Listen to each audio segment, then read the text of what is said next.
বর্ষায় পাহাড়ের সৌন্দর্য দেখতে অনেকেই দার্জিলিং, গ্যাংটক কিংবা কালিম্পংকে বেছে নেন, কিন্তু এবার আমরা একটু অন্যরকম পথে কালিম্পংয়ের এমন এক পাহাড়ি গন্তব্যের দিকে রওনা দিয়েছিলাম, যেখানে বর্ষার মেঘ, জঙ্গল আর পাহাড় মিলে তৈরি করে এক অন্যরকম আবহ।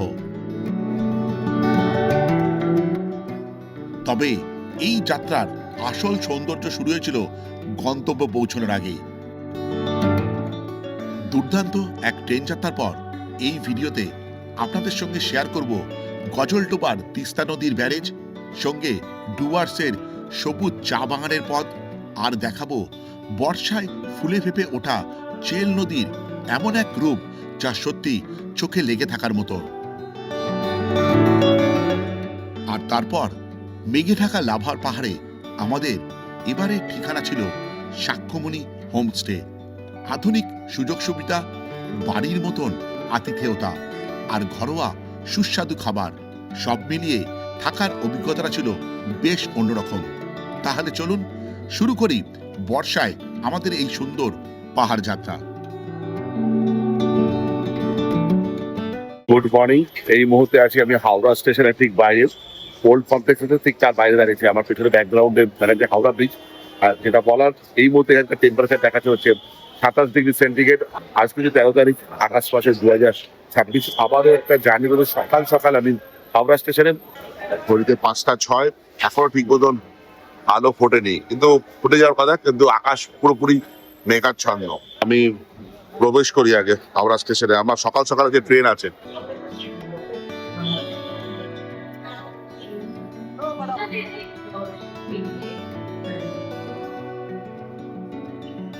গত সপ্তাহে সকাল সকাল এখান থেকে ট্রেন ধরে আমি গিয়েছিলাম ঝাড়গ্রাম। এবারও পাড়ি দিচ্ছি পাহাড়ের দিকে। আমার আজকে যে ট্রেন, সেই ট্রেনে প্রায় আমি 2.5 থেকে 3 বছর পর চাপতে চলেছি। আমার ট্রেন হচ্ছে 22301 হাওড়া এনজিপি বন্দে ভারত, যেটা ছাড়ার কথা 5টা 55 এই ট্রেনের কালার যখন সাদা নীল ছিল, শেষবার আমি চড়েছিলাম, তারপর আর চড়া হয়নি।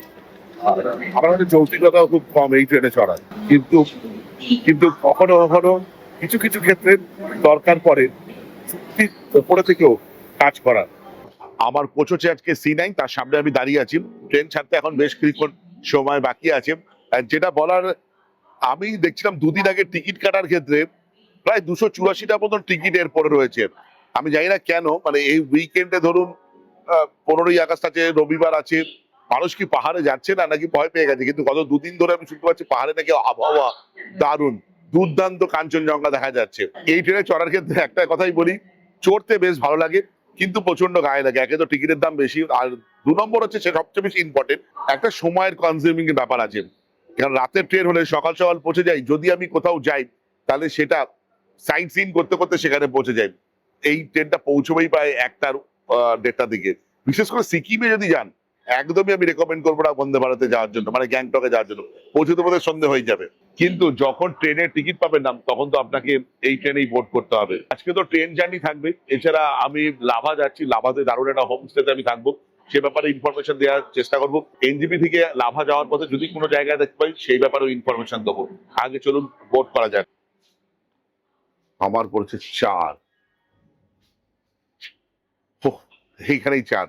একদিকে ভালো, এখান থেকে বেরিয়েই ব্লক করা যাবে। এইখানে হচ্ছে আমার সিট 4। বন্দে ভারত বহুবার চড়েছি, নতুন করে ইনফরমেশন কি দেওয়ার আছে? জাস্ট এসি চেয়ার কারে আমার টিকিট আছে, যেখানে সিটিং অ্যারেঞ্জমেন্ট হচ্ছে 3:2, মানে এদিকে 3টে এদিকে 2টো। এই উপরে হচ্ছে লাগেজ ক্যারিয়ার, যেটা নিয়ে সমস্যা তৈরি হয়। যারা বেশি লাগেজ নিয়ে আসে, অন্য জায়গায় রেখে দেয়, এটা নিয়ে সমস্যা তৈরি হয়। আর সিট নাম্বার গুলো এইখানে রাখা আছে। আর যেটা বলার, সেটা হচ্ছে সিট নাম্বার আপনি এখানেও দেখতে পাবেন। অনেকে আমরা ভুলে গেছি, যখন আমরা বন্দে ভারত চালু হয়েছিল প্রথমটা আমি কভার করতে পারি, কিছুদিন পরে কভার করেছিলাম। সেটা যে এই যে উপরে ডট ডট দেখতে পাচ্ছেন, এটা ব্রেল সিস্টেম, মানে দৃষ্টিহীন যারা আছে তারা যেন টাচ করে বুঝতে পারে এই নাম্বারটা কত। দুর্দান্ত, ফ্যান্টাস্টিক। শুধু বন্দে ভারতের সব সিস্টেমের মধ্যে একটা সিস্টেমই আমার পছন্দ হয় না, সেটা হচ্ছে ওই জলের বোতল রাখার জায়গাটা, যেটা একদম পায়ের কাছে থাকে। এটা আমি একদম মেনে নিতে পারি না। আর বাদ বাকি তো সব সেম, এগুলো সম্বন্ধে আপনাদের আর বলার কিছু নেই। আমি বহুবার দেখিয়েছি ভিডিওতে। রাখা যাক লাগেজটা। আচ্ছা দেখুন আমার সিট পড়েছে হচ্ছে 4 নম্বর, জাস্ট গেট থেকে প্রবেশ করেই হচ্ছে আমার এখানে সিট। এবার দেখাই দেখুন এই জায়গাটা, এই যে স্পেসটা যে কম, যদি মোটা সুটকেস হয় বা মোটা যদি ট্রলি ব্যাগ হয়, এটা রাখাটা কিন্তু বেশ চাপের এখান থেকে। ওই জায়গাটা দেখুন গ্যাপটা কতটা, ঠিক আছে, মানে আর এইখানে গ্যাপটা দেখুন কতটা, মানে এইটা একটা আমি বলবো কি মানে টেকনিক্যাল মিস্টেক নাকি আমি জানি না, বা ইচ্ছাকৃত করেছে বা ডিজাইনকে প্রাধান্য দিতে গিয়ে এটা হয়েছে আমি জানি না। এই জিনিসটা কিন্তু দেখুন, এটা তো ঠিক আছে, এই ট্রলি ব্যাগটার সাইজটা ঠিকঠাক আছে, যদি আরো মোটা ট্রলি ব্যাগ, আমি এরকম সম্মুখীন হয়েছি, মানে আমি দেখেছি, মানে বেশ চওড়া ট্রলি ব্যাগ নিয়ে এখানে রাখতে হিমশিম খাচ্ছিলেন, আমার সামনেই হয়েছে কোনো এক বন্ধু ভারতে। দেখ আমার ব্যাগ তো উঠে যাবে, ব্যাগ ছাড়ার টাইম হচ্ছে 5টা 55, মোটামুটি এনজেপি পৌঁছানোর সময় হচ্ছে ওই 1টা 30 মনে হয়, মোস্ট প্রবাবলি, আমি ঠিক মতো দেখিনি, ওরকমই হবে। যদি ধরে নিই এটা সকাল 6টার সময় ছাড়বে, ওই ট্রেন পৌঁছতে পৌঁছতে দুপুর 1:30 বাজবেই। একটা ইনফরমেশন দিই, সেটা একটু খেয়াল রাখবেন, সেটা হচ্ছে হাওড়া এনজেপি বন্দে ভারত সাধারণত ছাড়ে 6 নম্বর প্ল্যাটফর্ম থেকে, আর এটা হচ্ছে ওল্ড কমপ্লেক্সে। হাওড়া পুরী বন্দে ভারত সেটা ছাড়ে নিউ কমপ্লেক্স থেকে, ওই দেখবেন 19, 20, 21 এরকম কোনো প্ল্যাটফর্ম থেকে ছাড়বে। তো এটা খেয়াল রাখবেন, টাইমিংটাও একটু খেয়াল রাখবেন। হাওড়া এনজিপি বন্দে ভারত ছাড়ে 5টা 55-তে, আর হাওড়া পুরী বন্দে ভারত ছাড়ে হচ্ছে 6টা 10-এ। বাইরে ভাল লাগছে না, আমি উঠে পড়ি, গরম। এই ট্রেনে তো প্যান্ট্রি কার নেই, এখানে আছে অনবোর্ড ক্যাটারিং, আর ই ক্যাটারিং এর সুবিধা। এই অনবোর্ড ক্যাটারিং এর অংশ হিসেবে খাবার দাবার জাস্ট বোর্ড করা হচ্ছে। Doors are closing. दरवाजे बंद हो रहे हैं। এখনো 5টা 55 বাজেনি, ডট ঘড়িতে 5টা 55 আমাদের ট্রেন 22301 হাওড়া এনজিপি বন্দে ভারত তার জার্নি শুরু করে দিয়েছে।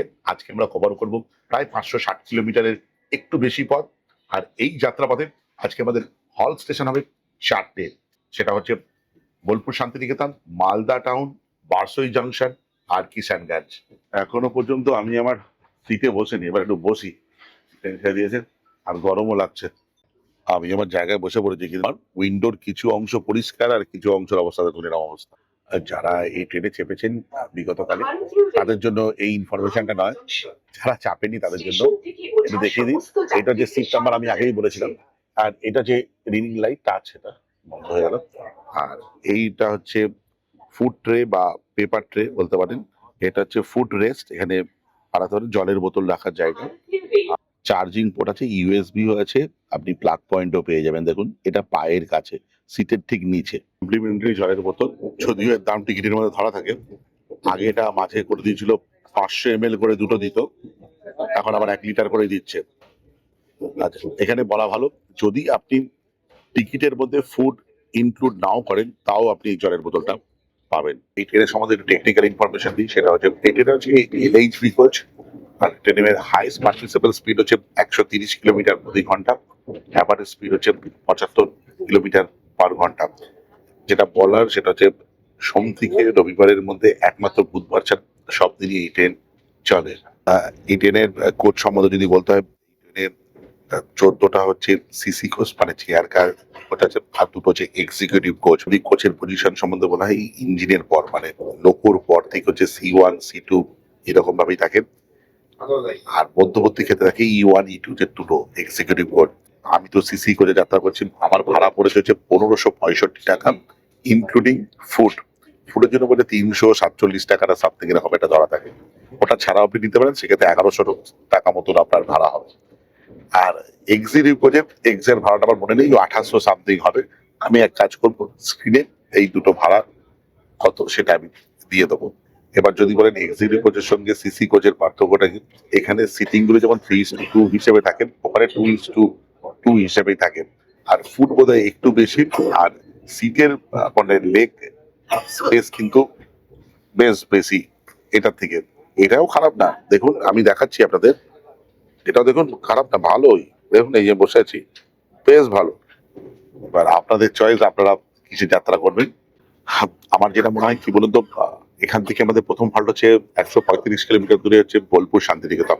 তার আগেই একবার টি বিস্কুট দেবে, আর দেবে হচ্ছে ব্রেকফাস্ট। অর্থাৎ যারা আপনারা শান্তিনিকেতন নামবেন তারা কিন্তু ফুড আপডেট করলে ব্রেকফাস্টের দামটা আপনারা দিতে হবে, আপনার ব্রেকফাস্ট পাবেনও। আপনারা যারা দিনে দিনে শান্তিনিকেতন ঘুরতে যাচ্ছেন, এই ট্রেনটা কিন্তু ব্যাপক, মানে 7:30টার মধ্যে আপনি শান্তিনিকেতন পৌঁছে যাবেন। সেখান থেকে একটা টোটো ভাড়া করে নিন বা অটো ভাড়া করে নিন বা গাড়ি ভাড়া করে নিন, ব্রেকফাস্ট করে একদম সারাদিন সাইট সিন করে আবার বিকেল বেলা বা সন্ধ্যে নাগাদ আপনার প্রান্তিক বা শান্তিনিকেতন স্টেশনে নেমে যান এবং ট্রেন ধরে চলে আসুন বাড়ির পথে। বাইরে দেখুন বৃষ্টি নেমে গেল আর ট্রেন তার সর্বোচ্চ স্পিডে দৌড়চ্ছে। ট্রেন ছাড়ার কিছুক্ষণ পরেই আমাদের দিয়ে দিয়েছিল চায়ের সরঞ্জাম। সেখানে ছিল প্রিমিক্স, টিকিট এবং বিস্কুট। বোলপুর শান্তিনিকেতন আসার ঠিক আধ ঘন্টা আগে আমাদের পরিবেশন করা হয় সেদিনের ব্রেকফাস্ট। ব্রেকফাস্টে ছিল 2 piece brown bread, omelette with veggies, butter, jam, cake আর ব্ল্যাক পেপার।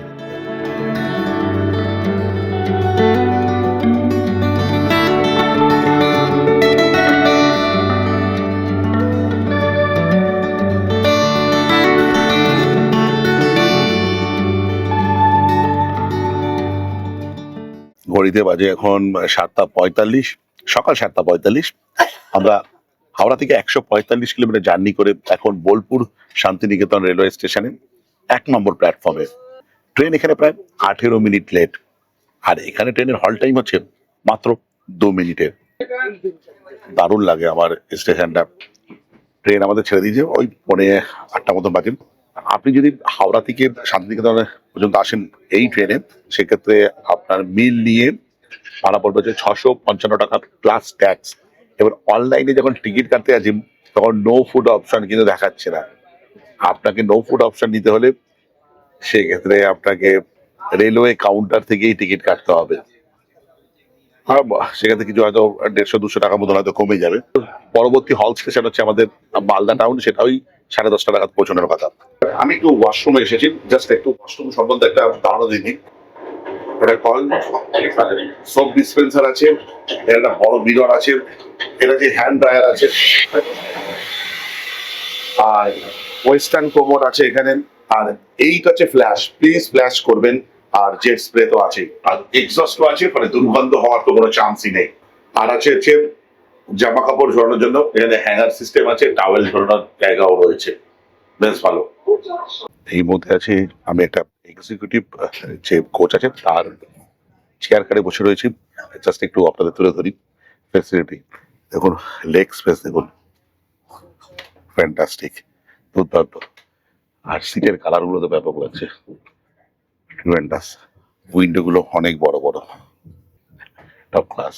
2900 টাকা দেবেন প্রায় ভাড়া, কিছু তো পার্থক্য থাকবেই। আর সবচেয়ে ভালো জায়গায় এই সিটটাকে আমি প্রায় রোটেট করে এই জানলা থেকে নিয়ে যেতে পারি, একদম এরকম ঘুরে যেতে পারি 180 ডিগ্রি। ঘড়িতে বাজে 8:15, এই মধ্যে আমরা ক্রস করছি ময়ূরাক্ষী নদী। ঘড়িতে বাজে হচ্ছে 9:10। আমি আমার সিটে ছিলাম না, এদিক ওদিক ঘুরে বেড়াচ্ছিলাম, ইনফরমেশন জোগাড় করছিলাম।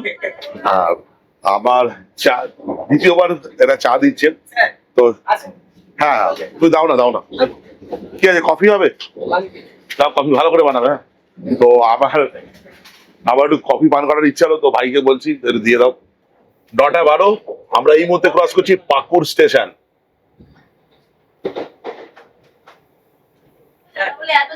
হ্যাঁ, আর আমাকে দিয়ে দিয়েছে 1 কাপ কফি। চা পান করবো না, কফি পান করবো।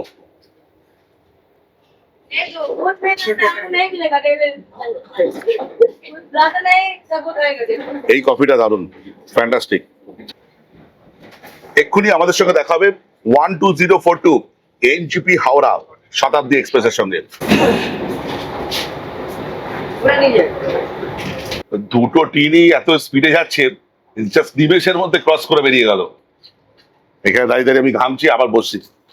আর আমাদের আজকে অ্যাটেন্ডেন্ট আছে ফিরোজ ভাই। ফিরোজ ভাই হাওড়ায় থাকে, হাওড়া শিবপুরে থাকে ফিরোজ ভাই। দারুণ সার্ভিস দিচ্ছে, ফ্যান্টাস্টিক, কোনো কথা হবে না।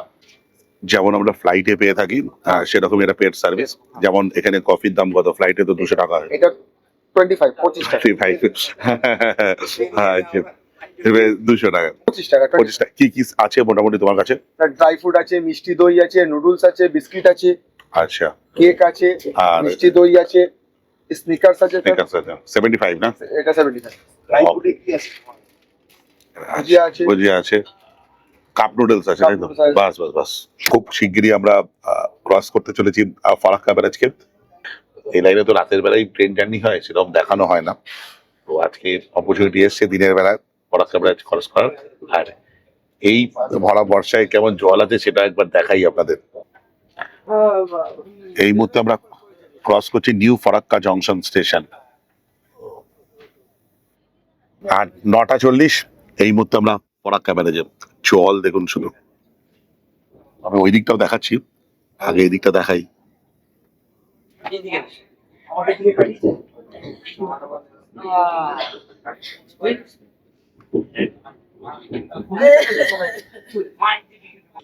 এইবার একটু ওই দিকটা দেখাই। একদম ভরা বর্ষায় গঙ্গা নদী একদম পরিপূর্ণ। আচ্ছা, একটা জিনিস দেখা যাচ্ছে যেটা যে ওই ওই ব্রিজটা কি চালু হয়ে গেছে না? আচ্ছা আচ্ছা, তাহলে খুব ভালো হয়েছে। ওটা হয়ে যাবে।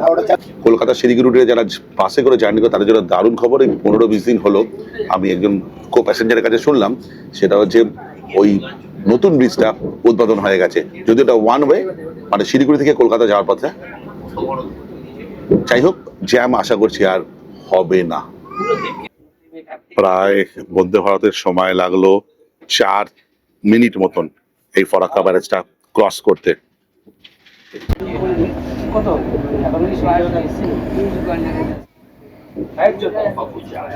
এই মুহূর্তে আছি আমি মালদা টাউন রেলওয়ে স্টেশনে। এখানে ট্রেন প্রায় 5 মিনিট আগেই পৌঁছে গেছে। আমরা 329 কিলোমিটার জার্নি সম্পন্ন করেছি হাওড়া রেলওয়ে স্টেশন থেকে মালদা পর্যন্ত। ট্রেন এখানে বিফোর টাইমে আছে, 5 মিনিট আগেই প্রবেশ করে গেছে। আর এখানে ট্রেনের হল টাইম ওই 3 মিনিটের মতন, কিন্তু যেহেতু বিফোর টাইমে প্রবেশ করেছে হয়তো বেশিক্ষণ থাকতেও পারে। এবার জানি না বন্দে ভারতের কেসটা আমি ঠিক বলতে পারছি না। আর এখানে কিছু খাবার জিনিসপত্র পেয়ে যাবেন এখানে। ভালো গরম আছে। মালদাতে টেম্পারেচার কত দেখাচ্ছে আমি দেখি।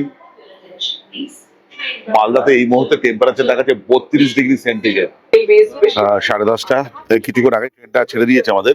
এখানেও দেখতে পাচ্ছি আকাশ কালো করে আসছে। হ্যাঁ, একটু আগে দেখছিলাম নীল আকাশ, হালকা মেঘ।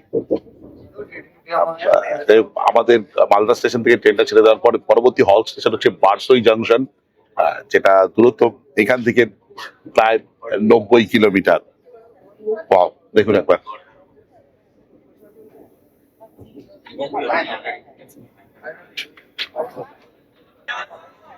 আমরা এক্ষুনি ক্রস করলাম মহানন্দা নদীকে।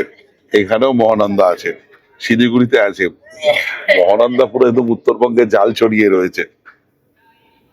যদিও এই ইনফরমেশনটা আমি কিন্তু গুগল ম্যাপ থেকে দিলাম, আমার জানা ছিল না। আমি ঠিক না বলে যদি আপনারা জানা থাকে একটু কারেকশন করে দেবেন যদি ভুল হই, আর ঠিক হলে তো কোনো ব্যাপার নেই। 11:34 বাজে আমরা পৌঁছেছি হাওড়া থেকে 419 কিলোমিটারে জার্নি করে হচ্ছে বারসই জাংশনে। ট্রেনটা ছেড়ে দেবে। এখানে 2 মিনিটের হল টাইম ছিল। আমি একটু অন্যদিকে অন্যমনস্ক হয়েছিলাম, তো ভিডিও করা হয়নি। আর ট্রেন এখানে 5 মিনিটের উপরে লেট। মালদা স্টেশনে 5 মিনিট আগে প্রবেশ করেছিল, এখানে 5 মিনিট দেরিতে প্রবেশ করেছে। 5 মিনিটটা কোনো ব্যাপার না বন্দে ভারতের কাছে মেক আপ করাটা। আই থিঙ্ক এবার বারসই জাংশন চলে যাওয়ার পর আমার মনে হচ্ছে লাঞ্চ দেবে।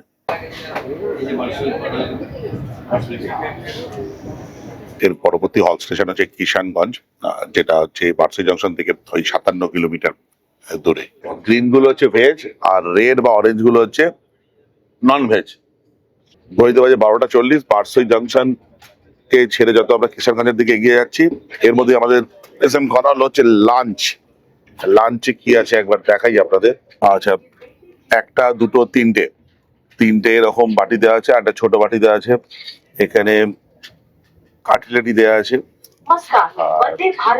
এইটা মিষ্টি দই, এটাকে সরিয়ে রাখি। আর এইটাতে প্রথমে দেওয়া আছে হচ্ছে চাপাটি, এই যে এখানে দিয়েছে হচ্ছে মিক্সড পিকেল, এটাও সরিয়ে রাখি। প্রথমে কি দিচ্ছে এটা দেখুন, দেওয়া আছে হচ্ছে এটা হচ্ছে ভাত আছে, এইটা ভাত। এইটা হচ্ছে ডালটা বেশ ঠিক লাগছে। চিকেনটাই 2 পিস চিকেন দিয়েছে সলিড। এটাতে আছে এটা আলু ভাজি টাইপের, আলু ধনে পাতা বা কারি পাতা দিয়ে একটা ভাজি টাইপের আছে। এবারে বন্দে ভারত এক্সপ্রেসের খাবারের কোয়ালিটি সত্যি বেশ ইমপ্রেসিভ ছিল। বিশেষ করে ডাল আর ভাতের চালের মান আমাকে বেশ অবাক করেছে। আর চিকেনের গ্রেভিটাও ছিল বেশ ভালো। সব মিলিয়ে খাবারটা বেশ উপভোগ করেছি আমি। আরেকটা আইটেম বাকি আছে এখনো, সেটা হচ্ছে আইসক্রিম। আমি মোটামুটি পরে দিও। ঘড়িতে বাজে হচ্ছে 12:13। 2 মিনিট আগে আমরা প্রবেশ করেছি কিষানগঞ্জ স্টেশনে, যেটা হাওড়া থেকে 477 কিলোমিটার জার্নি করে এখানে পৌঁছেছে। আর এখানে ট্রেনের হল্ট টাইম হচ্ছে 2 মিনিটের। এর পরবর্তী হল্ট মানে সেটাই হচ্ছে এনজেপি। এখান থেকে প্রায় 100 কিলোমিটারের কিছু কম দূরত্বে অবস্থিত। আর যেটা বাকি ছিল সেটাও দিয়ে গেল। এটা হচ্ছে আমুলের আইসক্রিম।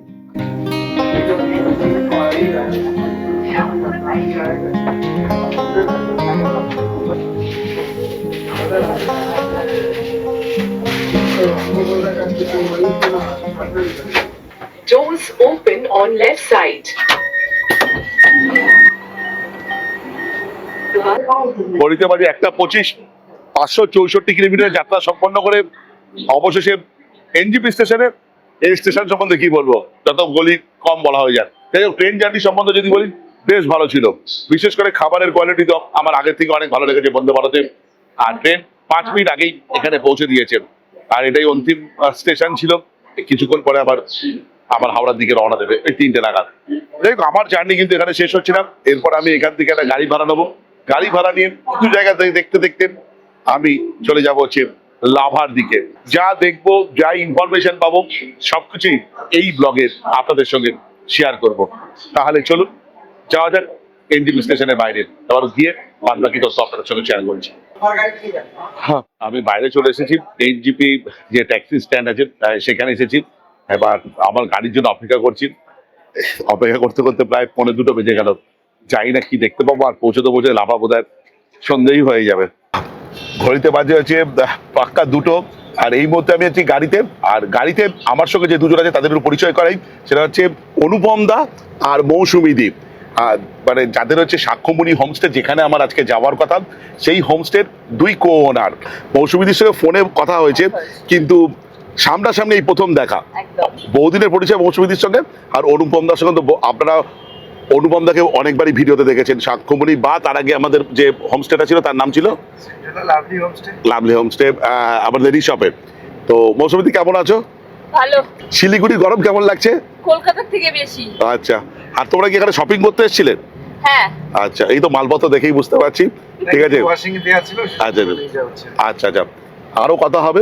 আর যাওয়ার পথে 2-1টা জায়গা অন্তত দেখিও। হ্যাঁ। মানুষজন যদি এই বড় গাড়ি বা ছোট গাড়ি ভাড়া করে আসে, ধরো এনজিপি থেকে আমার মতন, এই রুটে গেলে কি কি সাইট সিন করতে পারে। আরো কিছু থাকলে আমি তো পরবর্তী ক্ষেত্রে আমি বলে দেবো। ঠিক আছে, আজকে যাত্রায় আমি ট্রেন যাত্রা প্লাস কিছু দেখে আর তোমার হোমস্টেটা একবার এই যারা আমাদের ভিউয়ার তাদের দেখাতে চাই। ঠিক আছে, চলো। বাজে 2:05। আমরা একটু এগিয়ে এসেছি। এনজিপি স্টেশন থেকে আমাদের লাভা পর্যন্ত, মানে আমাদের হোমস্টে পর্যন্ত দূরত্ব হচ্ছে ওই 120 কিলোমিটার। আর এই পথ যেতে মোটামুটি আমাদের সময় লাগার কথা 3 থেকে 3.5 ঘন্টা। কিন্তু আমরা কিছু কিছু জায়গায় দাঁড়াবো, হয়তো সময় একটু বেশি লাগতে পারে। এবার লাভা যাওয়ার জন্য আমরা ধরেছিলাম একটু অন্যরকম একটা রুট। শিলিগুড়ি শহরের জ্যামকে পেছনে ফেলে এগিয়ে গেলাম গজলডোবার দিকে। তারপর আমবাড়ি ক্যানেল রোড পেরিয়ে যত এগোতে থাকলাম ততই বদলে গেল চারপাশের দৃশ্য। গজলডোবার এই রুটের একটা বিশেষত্ব হলো রাস্তার পাশ দিয়ে তিস্তার ছোট জলধারা আর সবুজ প্রকৃতি অনেকটা পথসঙ্গী হয়ে থাকে। আর কিছুটা এগিয়ে পড়ল তিস্তা ব্যারেজ। বর্ষায় তখন তিস্তা যেন একেবারেই অন্য রূপে। গজলডোবার এই ব্যারেজটি 1980 সালে নির্মাণ হয়েছিল। শুধু সেচ প্রকল্প হিসেবে না, জলবিদ্যুৎ উৎপাদন, বন্যা নিয়ন্ত্রণ এবং পানীয় জলের সরবরাহের জন্য এই ব্যারেজটি খুবই গুরুত্বপূর্ণ। 3:10 আমরা এখন পৌঁছলাম ওদলাবাড়িতে।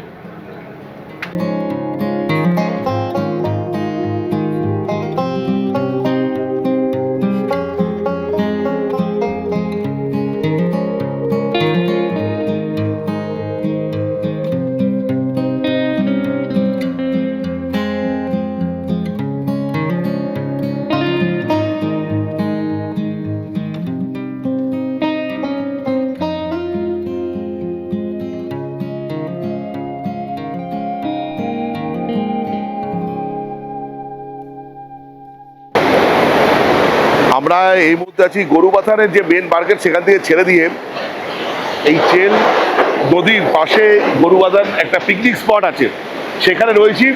আর এই ভরা বর্ষায় এই চেল নদীর জাস্ট রূপটা দেখুন, ট্রিমেন্ডাস। লাভা যাওয়ার পথে এইখানে কিন্তু দারুণ দারুণ আপনাদের ছবি তুলতেই হবে। আপনারা ওইখানটা চলে যান, নদীর ধারের কাছে একদম, একটু সাবধানে থাকবেন। এই মধ্যে নদীর জলের কারেন্ট কিন্তু খুব, একটু দূরে থেকে দারুণ দারুণ সব ছবি তুলবেন, পাহাড়ের সঙ্গে, নদীর সঙ্গে, আর এই ব্রিজের সঙ্গে। ট্রিমেন্ডাস লাগছে, একদম টপ ক্লাস। এখানে কিন্তু আসতেই হবে একদম। যে ড্রাইভার দাদা নিয়ে আসবে তাকে অবশ্যই বলবেন যে চেল নদীর ধারের গরুবাথান যে পিকনিক স্পট আছে সেই জায়গাটা একবার দর্শন করব, সেখানে দারুণ দারুণ ছবি তুলবো, তুলে তারপর লাভার দিকে যাব। টপ ক্লাস জায়গা। সেই টপ ক্লাস জায়গায় আমি খেয়েছিলাম মোমো আর পান করেছিলাম 1 কাপ গরম গরম কফি। এই মুহূর্তে আমি আর অনুপম দা দাঁড়িয়ে আছি আপার ফাগু, যে পিকনিক স্পট আছে বা চেল খোলার নদীর সামনে, সেখানে দাঁড়িয়ে আছি। আর অপূর্ব চেল নদী এখান থেকে বয়ে চলেছে।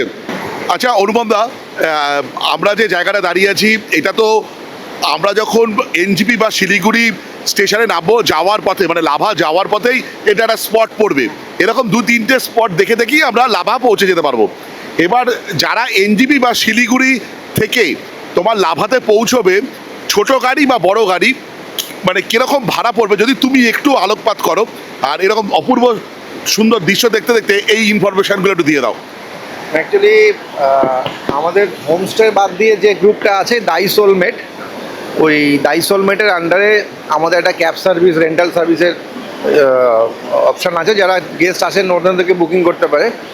তো বোলেরো বা ওয়াগনার বা ইনোভা, যে যেটার পছন্দ আর কি, তাদের সুবিধে বা কমফোর্ট অনুযায়ী সেগুলো প্রোভাইড করি। ছোট গাড়ির ক্ষেত্রে নিউ মল জাংশন হলদে ওটার ভাড়া এখনও তেলের দাম যা আছে তাতে করে 3000 টাকার মতো পড়ে।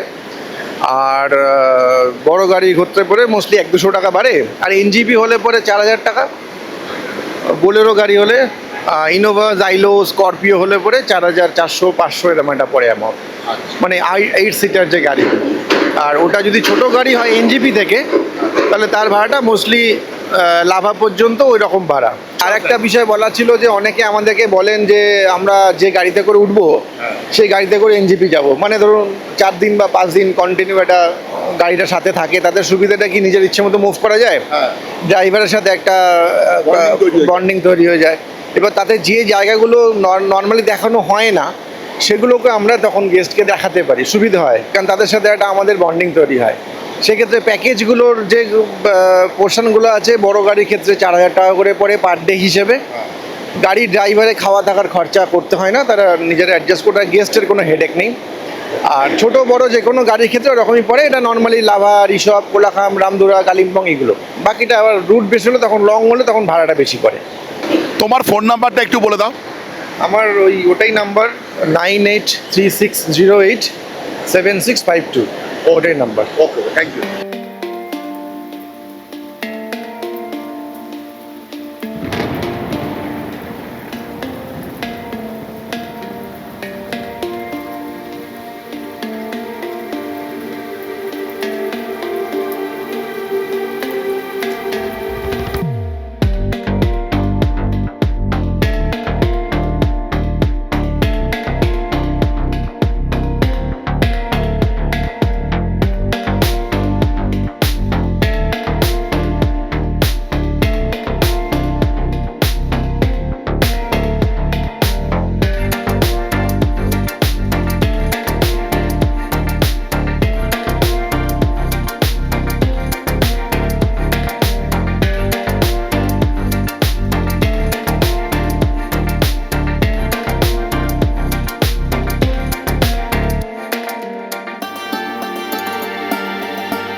দারুণ সময় কাটালাম। এরকম করতে করতে প্রায় 5টা বেজে গেল। এই ফাগু থেকে এখন চলেছি লাভার পথে। দুর্দান্ত জায়গা। আপনারা যদি কখনো লাভার পথে আসেন, বিশেষ করে এই সময়টা বা পুজোর কাছাকাছি সময়, অবশ্যই আপনারা এই জায়গাটা মিস করবেন না। আমরা এখন চলেছি অ্যাম্বিহক টি গার্ডেনের রাস্তা দিয়ে, আর খুব শীঘ্রই পৌঁছে যাব পাপারখেতি।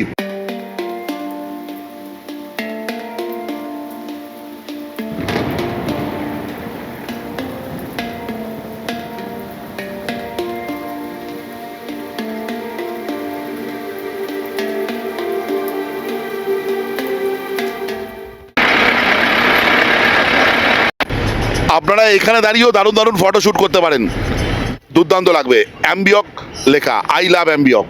ঘড়িতে বাজে 5:45, লাভা আর কিছুক্ষণের মধ্যে পৌঁছবো। শুধু বর্ষার রূপটা দেখুন পাহাড়ের, সবুজ, একদম গাঢ় সবুজ, আর বাইরে তুমুল বৃষ্টি হচ্ছে। এতক্ষণ বেশ সুন্দর ঘুরছিলাম, বুকে আশা নিয়ে এসেছিলাম হয়তো এবার হয়তো বৃষ্টি পাবো না, কিন্তু লাভা আমাকে অন্যভাবেই ওয়েলকাম করলো। যাই হোক, এটার জন্যই তো আসা পাহাড়ে বর্ষায়। আমি কালিম্পং লাভাকে দেখবো বলে, অপরূপ লাভাকে বারবার ছুতে ইচ্ছা করে বিভিন্ন ঋতুতে, তো বর্ষা কেন বাদ যাবে। 6:15 অবশেষে আমি আমার ডেস্টিনেশনে। বর্ষায় পাহাড়ে আসবো আর বৃষ্টি হবে না, এটা তো হতে পারে না। অবশেষে আমি আমার ডেস্টিনেশনে, সাক্ষ্যমণি হোমস্টে। এইখানে আমি বাইরেটা দেখাচ্ছিলাম, আমি পরের পর্বে আপনাদের সঙ্গে পুরো এখানকার রুম ট্যুর, এখানকার ভিডিও এবং অনুপমদার যা যা বক্তব্য, কি চেঞ্জেস হয়েছে, নতুন কি ইনক্লুশন হয়েছে, সব তুলে ধরবো। আর যেটা বলার, আমার রুমটা দেখিয়ে এই ভিডিওটা শেষ করে দেবো। চলুন আমার রুমটা একবার দেখাই। এই রুমটা দিয়েছে একবার, জাস্ট আপনাদের দেখাই। আমি ওয়াশরুমটা পরে দেখাচ্ছি, আগে প্রবেশ করি। এটা একটা ডাবল বেড, আর রুমটা কিছুটা এরকম, খুব সুন্দর। ওইগুলো বড় বড় উইন্ডো আছে, ওইগুলো সব ভিউ, কিন্তু এখন সন্ধ্যা হয়ে গেছে বলে আপনাদের দেখাতে পারছি না। খুব সুন্দর। এই সাইডে একটা মিরর আছে, চার্জিং পোর্ট আছে, আর ওখানে আমার ব্যাগটা রেখেছি, ক্যামেরা আছে, আর বসার জায়গা আছে। খুব সুন্দর। আর এইটা তো দারুণ, দেখুন, টপ ক্লাস। আর এটা একটা কিং সাইজ বেড, এখানে দুজন ইজিলি অকুপাই করতে পারেন, ইচ্ছা হলে 3 জনে থাকতে পারেন, হাজব্যান্ড ওয়াইফ, বাচ্চা। আর যেটা বলার সেটা হচ্ছে, এখানে একটা ইলেকট্রিক কেটল দেওয়া আছে। আর ওয়াশরুমটা কিছুটা এরকম, ওয়েস্টার্ন কমোড আছে, গিজার আছে, বেসিন আছে, স্পেসিয়াস বাথরুম। খুব সুন্দর, দারুণ রুমটা। যাই হোক, ভিডিওটা এই পর্যন্ত। যদি ভালো লেগে থাকে, লাইক, শেয়ার অ্যান্ড সাবস্ক্রাইব করার একান্তই অনুরোধ রইল। আপনাদের একটা সাবস্ক্রিপশন আমার ইন্সপিরেশন। এই বলে ব্লগটা শেষ করলাম। বাই।